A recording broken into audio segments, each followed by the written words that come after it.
ឆ្លើយតាមថងមើលឃើញបែបនេះហើយហ៊ានញ៉ាំអត់អ្នកទាំងអស់គ្នាអានេះហាជាម្ហូបមែនតើមិន AI កាត់តទេមកមិនស្គាល់ម្ហូបចម្លែកទាំង5ដែលមើលមកអត់តំណងញ៉ាំសោះទី1គឺអាម៉េចនឹងជាម្ហូបវៀតណាមអាហ្នឹងគឺជាម្ហូបតាមតំបន់ស្តៀងកពឹសលោតរបស់យើងដែរគាត់តែអានេះត្រីលោតវិញគេមានទឹកជ្រលក់មានបន្លែហើយត្រីវិញណាដាក់ទាំងរសយកហ្មងខាងកពឹសលោតទៅណាវាតូចតែត្រីនេះធំណានិយាយទៅខ្ញុំទៅសារអ្នកហ៊ានញ៉ាំហ្មងព្រោះខ្ញុំគ្រាន់តែមើលក៏ចង់រត់ដែរហើយអត់ឃើញគេសរសេរថាត្រូវប្រើត្រីប្រភេទអីទេតំណងជាអាចប្រើត្រីបានចម្រុះឲ្យមើលទៅទី2គឺអានេះមើលទៅឡើងដូចហ្មងណាគេហៅថាគួយចៅឆាកឹងប្រហែលឆ្នាំនេះឃើញនៅចិនល្បីញ៉ាំមែនតើអាហ្នឹងឯងជាប្រភេទតែគេយកទៅស្ងោរកិនជាលបាយប៉ែៗខ្លះក៏មានលាយជាមួយនឹងសណ្តែកដីអីដែរគេលក់មកកញ្ច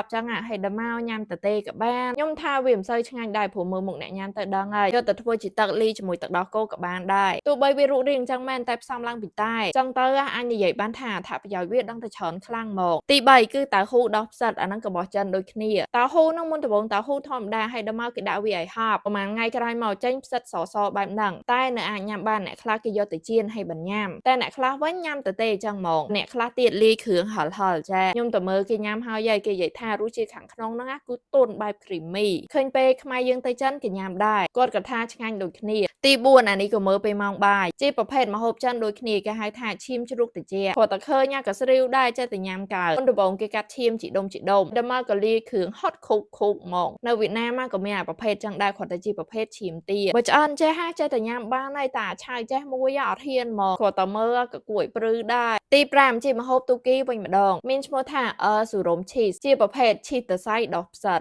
អានេះពេលបើកមកគឺបែបនេះរូបរាងវាល្អតំណងញ៉ាំហ្មងវិធីធ្វើឈីសហ្នឹងមុនដំបូងគេកូរទឹកដោះគោហើយដល់មកលើមិនចេញបែបម្សៅឈីសគេវាយឡើងចេញសរសៃសបែបហ្នឹងតែពេលសហ្នឹងគេអត់ញ៉ាំទេបែរជាយកទៅដាក់ក្នុងកឡពេលកឡហ្នឹងដោះផ្សិតឡើងពេញហ្នឹងចាប់ដើមញ៉ាំបានហើយគេញ៉ាំអាហ្នឹងជាមួយនំប៉័ងដោយសាររសជាតិវារៀងប្រៃ